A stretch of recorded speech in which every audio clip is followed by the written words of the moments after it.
CNBC-TV18 Weekender. Hello and welcome to CNBC-TV18 Weekender. I'm Shruti Mishra. My guest today is an actor, producer, dancer, model, VJ, TV presenter and has turned an entrepreneur as well. She's truly essayed every role with grace and elan. I'm talking about none other than Malaika Arora Khan. We are at the Label Life's office in Mumbai. Let's go inside and meet her.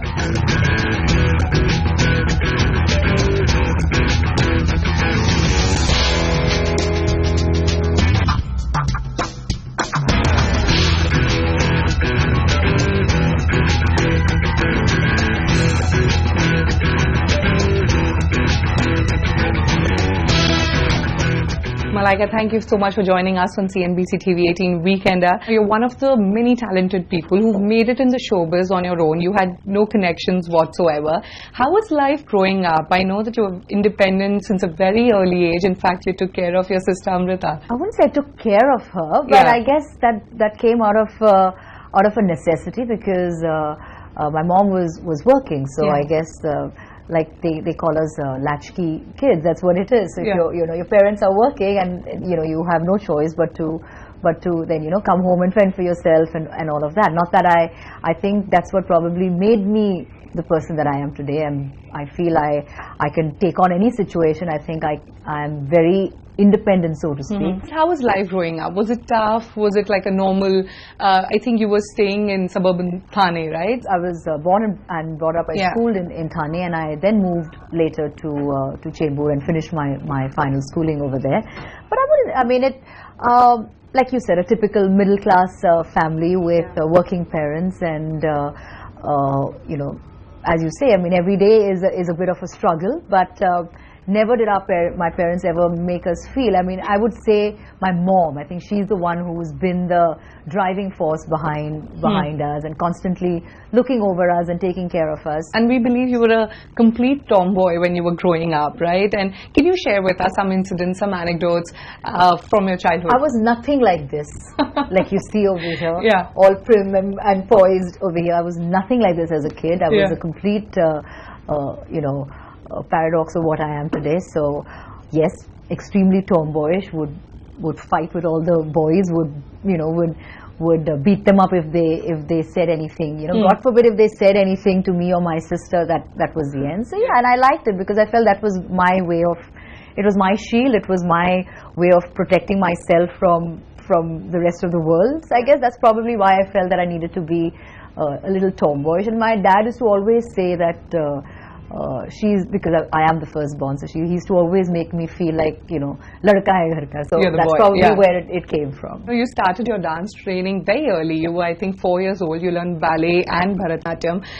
You were great in sports as well. My two passions in my growing up years was dance and sport, and I actively pursued it till as long as I could, and I'm glad my mom pushed me to do it. It wasn't easy, but I still remember we used to stay in Thane, and I was learning ballet with a really amazing ballet teacher, and she used to take me all the way from Thane to town, which is Kolaba, and it wasn't easy. I used to do that thrice a week. She was a working mom, and for her to finish work, pick me up, take me to class, so I have to say, but she was like, we got to do it because you love it, you enjoy it, and we can see that spark in you. So with sport was something that I think that was my release. I could, when I would run, when I was on the field over there, it would just, I forgot the rest of the world. It would just be me and that field and that time of running space over there. It would just liberate me completely, and I loved it. Tell me, how did that first modeling assignment happen? Was it by chance? Was it something that intrigued you from the very beginning? They were looking for a society cover girl, and Suresh Natarajan was doing this whole feature, and he met me at a shoot and shot a couple of pictures, and then we did a whole feature, and they launched me as the cover face for for and society. I believe cover that was face. by chance, right? You were not auditioning it, or no? My sister was shooting for an ad actually. She was doing some ad and shooting with Suresh Natarajan, and I went by there to pick her up, or just to see how things were going, and then he said, let me click a few pictures of yours, and I was like, okay, cool, no problem. And he clicked a few pictures and he showed it to the editor then, and And like they say, the rest is history. Yes, and you catapulted into fame quite literally with your item number, Chaya Chaya, and from there on there's been no looking back. And you've often said that you enjoy dancing more than acting. Why is that so? It was just an easy way out, maybe. No. I've always loved dancing. Dancing is my passion. Dancing is something I've done forever. Never enjoyed the acting part of it. It just never attracted me.